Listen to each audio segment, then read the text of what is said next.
Qiyomat urushi, Armageddon yoki Malhamai Kubra boshlandimi? Assalomu alaykum do'stlar. Navbatdagi video muloqotdamiz. Xabarlaringiz bor.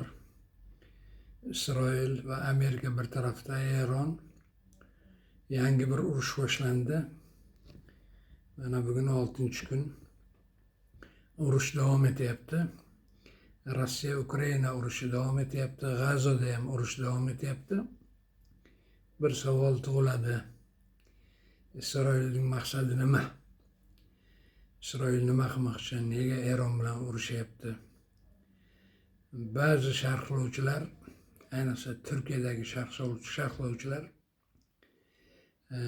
Armageddon, ya'ni qiyomat urushi, buning arabchasi Malhamai Kubra, qiyomatdan oldin bo'ladigan katta urushmi degan gaplar ham aytilyapti. Shu vaqtda fikrlarimni aytmoqchiman. Uzr. Islom dini manbalari yahudiylikda ham, nasroniylikda ham shu Armageddon urushi haqida, qiyomat urushi haqida ba'zi ma'lumotlar bor. Oldin ham bu haqda bir qisqa gaplashgan edik, oldingi suhbatlarda ham.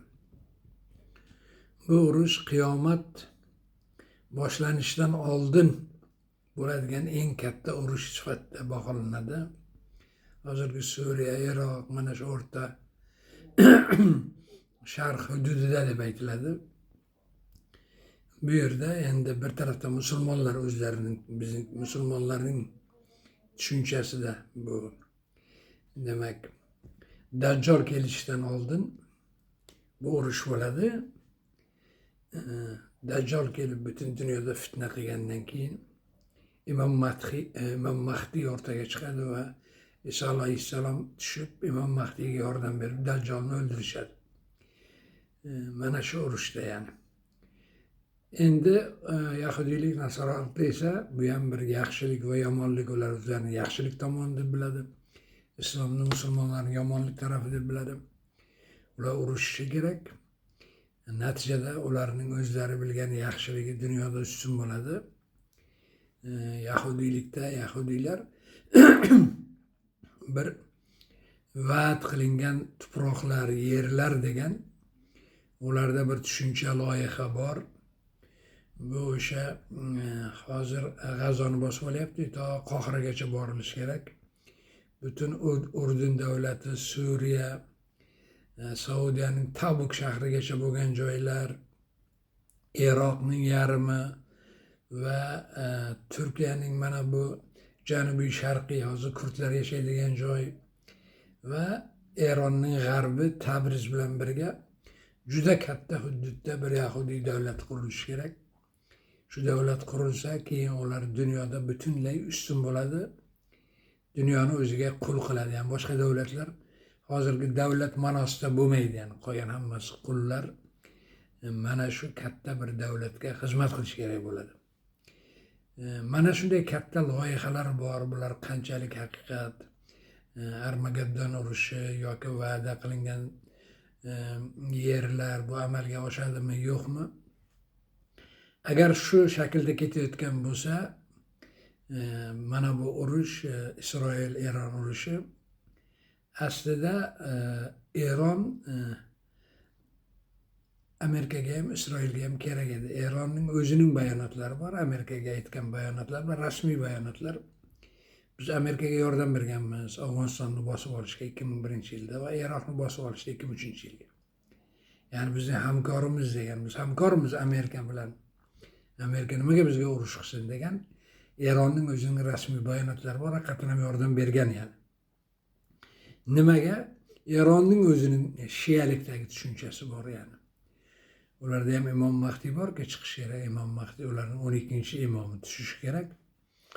U kelib butun shiyalarni dunyoga hukmron qiladi. Shuning uchun ularning o'zining rejasi bor, loyihasi bor Eronning. Xo'p, nimaga bo'lmasam Isroil bilan Amerika endi Iroqni bosib olishga yordam bergan bo'lsa, Afg'onistonni bunday hamkorlik nimaga endi yo'q qilishga harakat qilyapti? Bu yerda shunday deb o'ylash mumkin, ya'ni bular fikr, Isroil va Amerika endi butunlay o'zini dunyoni qo'lga oldik. Endi hech kim hech narsa qila olmaydi. Bizning Eronga endi ehtiyojimiz ham yo'q. Ularning Eronga ehtiyoji nimadan iborat?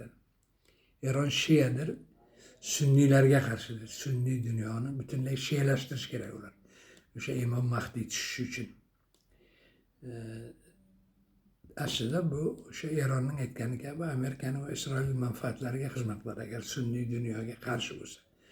Sunniy dunyo islom musulmonlarning musulmon dunyosining 90%dir, ya'ni Eron bor yo'g'i shialar 10%. Shunday ekan bu Amerika yoki Isroil o'zining yordamchisidan nimaga voz kechyapti?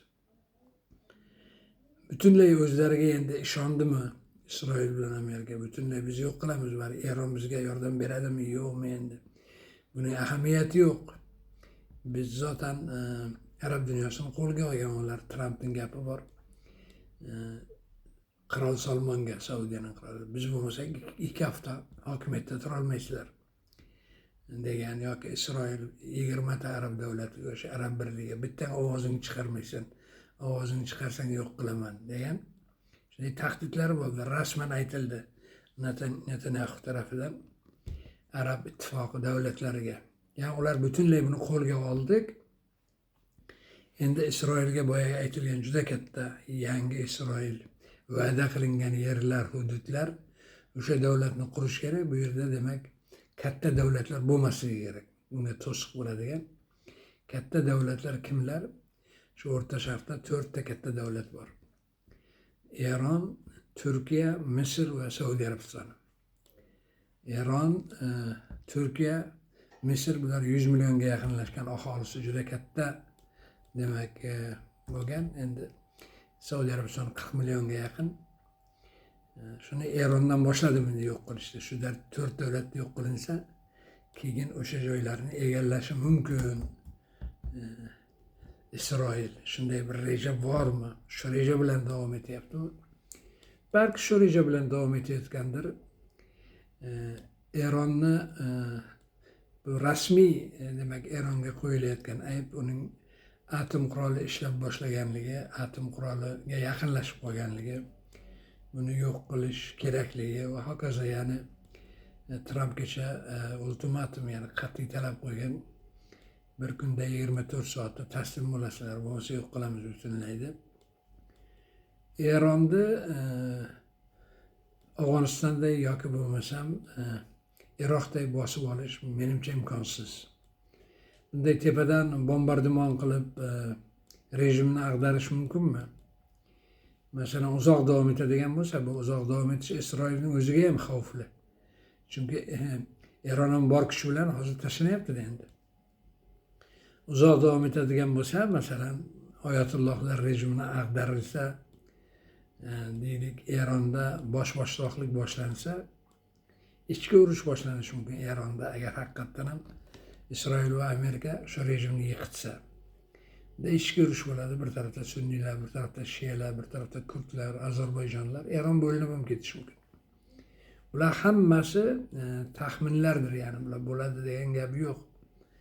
Lekin urush qizib boryapti. Men urushni bir hafta ko'p bilan bir necha kun davom etsa kerak deb o'ylagandim. Do'q popsa qilib bir-biriga raket otib to'xtatsa kerak deb o'ylagandim. Yo'q, unday bo'lmayapti.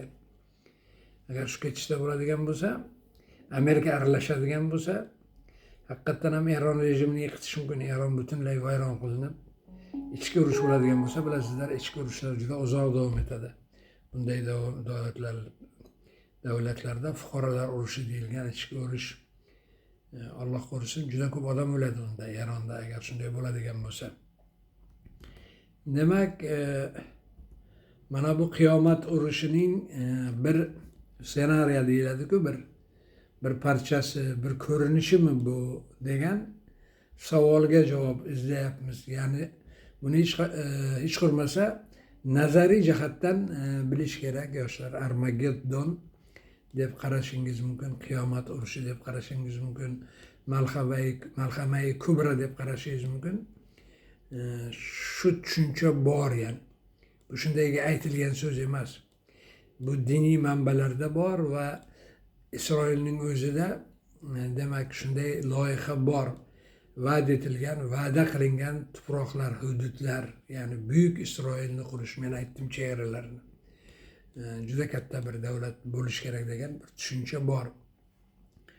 Shu yo'nalishda ya'ni boshlandimi yoki bo'lmasa faqat Eronning yadroviy qurolini yo'q qilish uchunmi?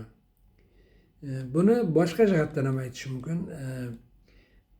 Islom dini kelgandan keyin, Rasululloh sollallohu alayhi vasallamdan keyin Xulofai Rashidin, yaxshi xalifalar, 4 xalifa, Abu Bakr, Umar, Usmon, Ali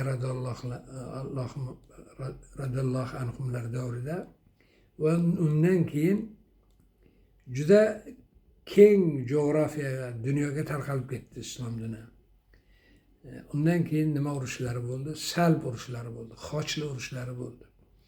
Bu salb urushlarining ham bir qismi bo'lishi mumkin, chunki Yevropa butunlay Isroil tarafda Germaniyaning yangi kansleri, bosh vaziri Merz aytyaptiki, Isroil biz uchun o'sha iflos ishni qilyapti. Ya'ni Eronni tormor qilish ishini qilyapti, biz uchun qilyapti deyapti. Ya'ni biz birgamiz deyapti. Bu urushning davomida kim bo'ladi? Keyingi navbatda Erondan keyin Turkiya bo'ladimi? Yani Turkiyani har tarafdan qurshovga olib, Isroil janubdan, Amerika o tarafdan kelib, butun Yevropa. Jirinovskiyning gapi bor edi, turklar ketsin O'rta Osiyoga, vataniga ketsin. Tarixda ko'p urinish bo'lgan, bu urinishlar. Bo'lmagan, bundan keyin ham bu amalga oshadi deb o'ylamayman. Turkiya zotan Isroil chegarasiga yaqinlashdi hozir Suriya orqali. Suriyada Bashar Asad rejimi o'zgartirildi. Keyin mana bu diniy jihatdan qaraganda Isroil masalan yoki Amerika biz tamom Arab dunyosini qo'lga olganmiz, endi Eronni yo'q qilishimiz kerak. Keyin boshqa davlatlar unday deyotgan bo'lishi mumkin, lekin Arab dunyosidagi rejimlarni qo'lga olgan, xalqlarni qo'lga olgan emas. Bu yerdagi sotqin qirollar, o'shalarni qo'lga olgan, ya'ni podshohlar yo diktatorlar. Lekin bizga Arab bahori shuni ko'rsatdiki, sunniy musulmonlar bor, ular hayotda, ular qayta tirilishi mumkin. Yani ikkinchi Arab bahori ham bo'lishi mumkin bu ishlarning natijasida. Sunniy musulmonlar 90% islom dunyosining. Bütün mana bu gaplar Malhamai Kubro, Armageddon urushlari bu sunniy musulmonlarning manbalaridagi. Chunki Eron manbalari ular allaqachon Imom Mahdiyni belgilab bo'lgan. Ular 12-imom, Imom Mahdiy, imomiya ishonchida, e'tiqodida. Yani bunga aloqasi yo'q. Yani Eron tabii qadimiy davlat doim bo'lgan, oldin payg'ambarimiz sollallohu alayhi vasallam kelganlarida ham Fors davlati bo'lgan. Undan keyin Shoh Ismoil Safaviylar davlatini qildi. Undan keyin mana Xumayniy 1980-yilda, bundan 45 yil oldin ruhoniylar davlatini qildi. Bor bo'lgan Eron, lekin bu Eron yo'q bo'lmaydi degan ma'noda emas, yani Eronni yo'q qilish mumkin bular. Hammasi birga hujum qilib Yevropa, Isroil, Amerika. Lekin islom deganda Eronni tushunmaslik kerak-da. Bu o'sha katta urush bo'ladigan bo'lsa, Armageddon urushi, bu sunniy dunyo bilan bu Suriya, Iroq hududida butun sunniy dunyo birlashgandan keyin bo'ladi. Qachon, qanday birlashadi, ko'plar bunga ishonmasligi ham mumkin. Biz ko'z oldimizda ko'rayotgan narsalarimizga ishonamiz. Masalan, 2010-yilda hech kim kutmagandi Arab bahori bo'lishini, 2011-yilda. Yoki Tolibonning Amerikani chiqarib yuborishini hech kim kutmagan edi. Biz insonlar qilayotgan ishlarni ko'ramiz. Yani Alloh nimani istayapti? Alloh nimani istayapti? Ya'ni Eronning islom haqiqatiga to'g'ri, men aslida Eronga haqiqiy ismini qo'yish vaqti keldi. Eron islom jumhuriyati emas, Eron Shia jumhuriyatidir. Eronning ismi, haqiqiy ismi Eron Shia jumhuriyatidir, respublikasidir. Shialikka asoslangan. Bütün maqsadi shialikni yoyish. Ularga ko'ra shu Imom Mahdiy kelsa, ularning o'zlarining Imom Mahdiy, 12-imomi. Dunyo butun shialarning qo'lida bo'ladi, undan keyin qiyomat bo'ladi. Ular shunday tushunchada edi. shunday tushuncha bo'lib qolganda endi. Mana shunday demak gaplar, nazariyalar, loyihalarni ichida bo'lyapti bu urush degan taxminlar bor. Men shuni aytmoqchiman. Endi hozirgi shundayga qaraganda go'yo Eron atom bombasi qilmoqchi va buni Isroil to'xtatmoqchi yani. Va Netanyahu qayta Eron xalqiga murojaat qilyapti. Qo'zg'olon qilinglar, ag'daringlar mullalarni, ruhoniylarni, oyatullohlarni ag'daringlar. Ba'zilar eshityapman, bir narsani adashtirib yuborishyapti. Ya'ni Eronda mullokratiya bor deb. Eronda mullokratiya emas. Eronda teokratiya bor yani. Ruhoniylar tuzumi. Mullokratiya bu sotilgan imomlarning o'sha bir rejimga xizmat qilishi, diktaturaga. Bunga mullokratiya deyiladi.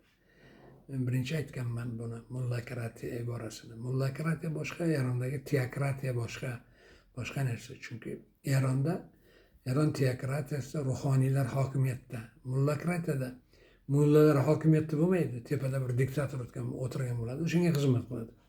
Mullalar, unga mullokratiya deyiladi. Mana shunday suhbat edi do'stlar. Bu voqealarni kuzatishda davom etamiz.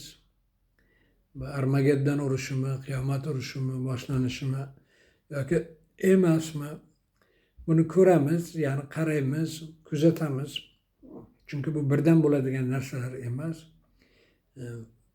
Hozir ko'zga ko'ringan tarafi Eron atom bombasini ega bo'lmoqchi, shuni to'xtatishimiz kerak degan birinchi masala. Ikkinchi masala Eron rejimini ag'darish. Bu ag'dariladigan bo'lsa nihoyatda katta fojia bo'ladi Eronda. Ichki fuqarolar urushi boshlanishi mumkin. Va undan keyin bu uzoq yillar davom etadigan jarayondir. Yani Eronda bitadigan Turkiyaga o'taylik, uni bitadigan Misrga o'taylik. Unday gap emas yani. Bu bunday osonlik bilan shunday og'izda aytib qo'yadigan gaplar emas. Har doim sog' salomat bo'linglar, omon bo'linglar. Suhbatlarimiz davom etadi.